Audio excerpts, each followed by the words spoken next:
नमस्ते जी। 83वीं श्रव्य कणिका सत्यार्थ प्रकाश स्वाध्याय एवं प्रवचन माला।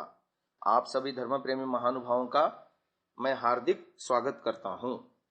हम तृतीय समोल्लास के अंदर जिसमें अध्ययन अध्यापन विषय है प्रत्यक्षादि 8 प्रमाणों की चर्चा कर रहे थे, जिसमें प्रत्यक्ष जो इंद्रियार्थ सन्निकर्षोत्पन्नम ज्ञानम अव्यपदेश अविविचारी व्यवसायात्मकम प्रत्यक्षम, इसमें से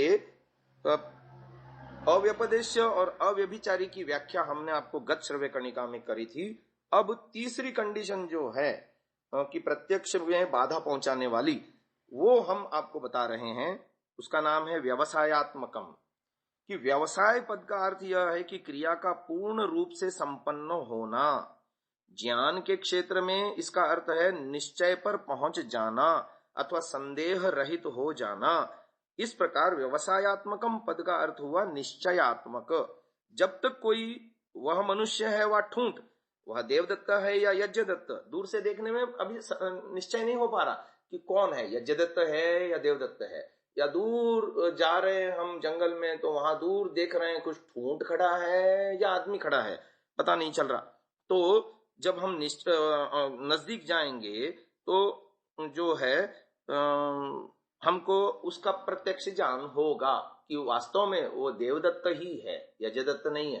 हाँ, वास्तव में वो ठूंठ खड़ा है, आदमी नहीं है।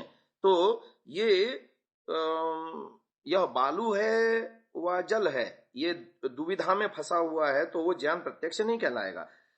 तो इंद्रियार्थ सन्निकर्ष होने पर भी वो अव्यवसायात्मक है, यानी भ्रांति उत्पन्न करने वाला है, यानी संदेह को उत्पन्न करने वाला है, इसलिए वो प्रत्यक्ष की कोटि में नहीं आएगा।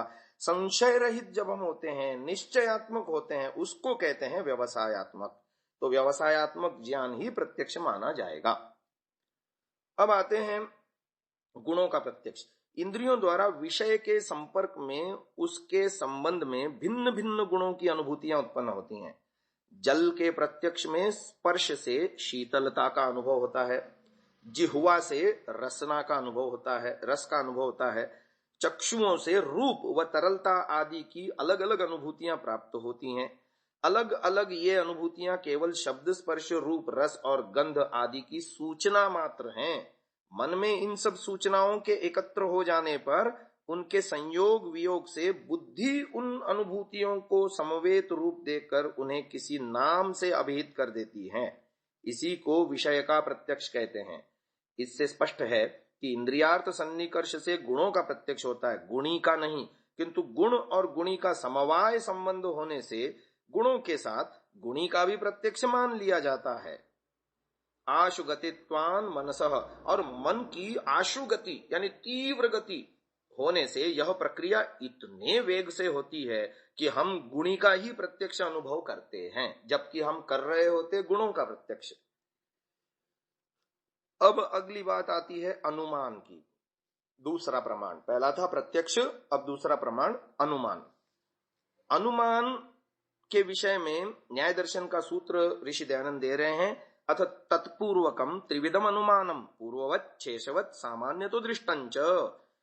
जो प्रत्यक्ष पूर्वक अर्थात जिसका कोई एक देश व संपूर्ण द्रव्य किसी स्थान व काल में प्रत्यक्ष हुआ हो, उसका दूर देश से सहचारी व एक देश के प्रत्यक्ष होने से अदृष्ट सहचारी व अवयवी का ज्ञान होने को अनुमान कहते हैं।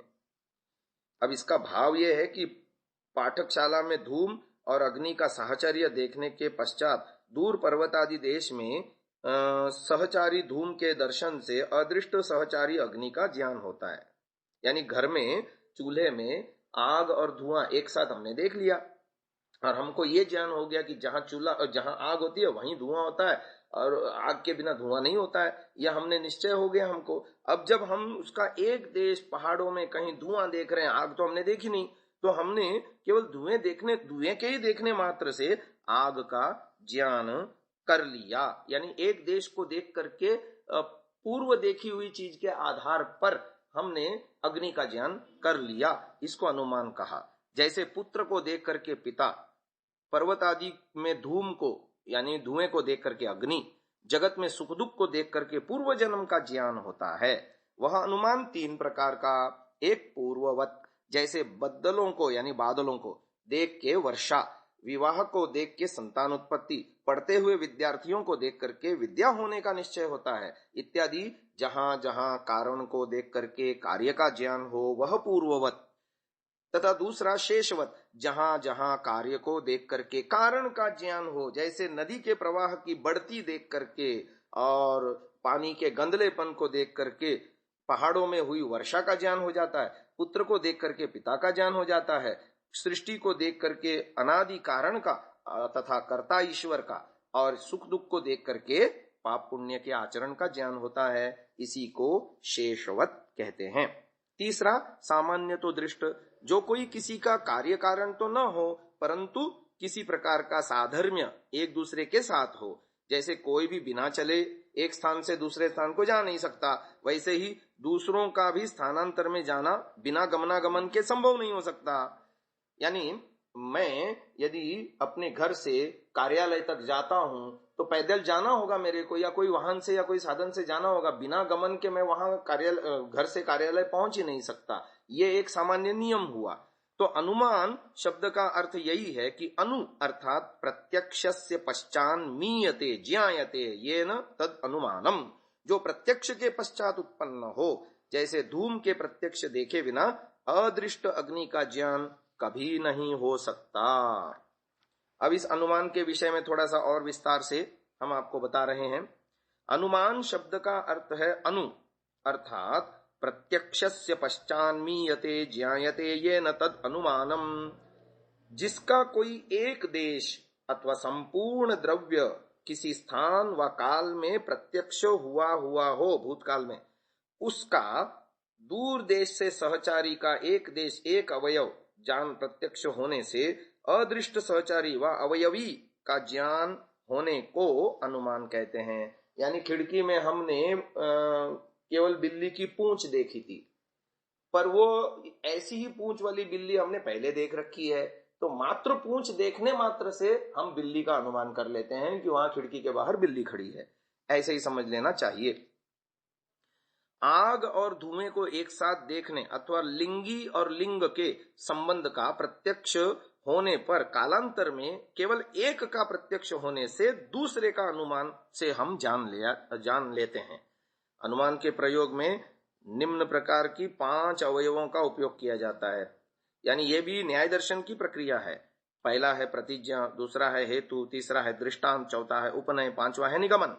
यानी प्रतिज्ञा है, वहां आग है, यह हमने प्रतिज्ञा की यानी कह दिया, स्थापना की, तो उसका हेतु बताया, कारण बताया, क्योंकि वहां धुआं दिखाई दे रहा है। अब दृष्टांत देते हैं, जैसे रसोई घर में हम पहले भी देख चुके हैं कि जहां आग होती है वहां धुआं भी होता ही है, बिना आग के धुआं नहीं होता। तो उपनय किया दृष्टांत के बाद, वैसा ही यहाँ है, अर्थात यहाँ धुआं दिखाई दे रहा है, दूर से पहाड़ों में धुआं दिखाई दे रहा है। तो जैसा रसोई में धुआं जहां है वहां आग होती ही है, ऐसा ही यहाँ भी दिखाई दे रहा है, पहाड़ों में धुआं है तो आग भी, धुआं होने से वहां आग अवश्य है। ये 5वां अवयव निगमन हो गया। तो ये पंचावयव प्रक्रिया से सिद्ध करने की बात, ये भी न्याय दर्शन की ही विद्या है। इस प्रकार वर्तमान में धुएं का प्रत्यक्ष होने और लिंग लिंगी संबंध की स्मृति होने से अप्रत्यक्ष अर्थ अग्नि का अनुमान द्वारा ज्ञान हो जाता है। सो अनुमान 3 प्रकार का माना जाता है। पहला है पूर्ववत अनुमान, दूसरा है शेषवत अनुमान, तीसरा है सामान्य तो दृष्ट अनुमान। तो पूर्ववत क्या है? कार्योन्मुख कारण को देख करके जब कार्य का अनुमान होता है तब पूर्ववत अनुमान कहता है। जैसे बादलों को देखकर वर्षा होने का अनुमान, कारण सदा कार्य से पहले होता है, इसलिए इसे पूर्ववत कहा गया। शेषवत अनुमान, जहां कार्य को देखकर कारण का अनुमान होता है, जैसे नदी में बाढ़ को देखकर, ऊपर हुए वर्षा का, पुत्र को देखकर पिता का, सृष्टि को देखकर उसके रचयिता ईश्वर का, और सुख दुख को देखकर पाप पुण्य का के आचरण का। यहाँ शेषवत अनुमान होता है। धुएं को देखकर अग्नि का अनुमान भी शेषवत अनुमान का उदाहरण है।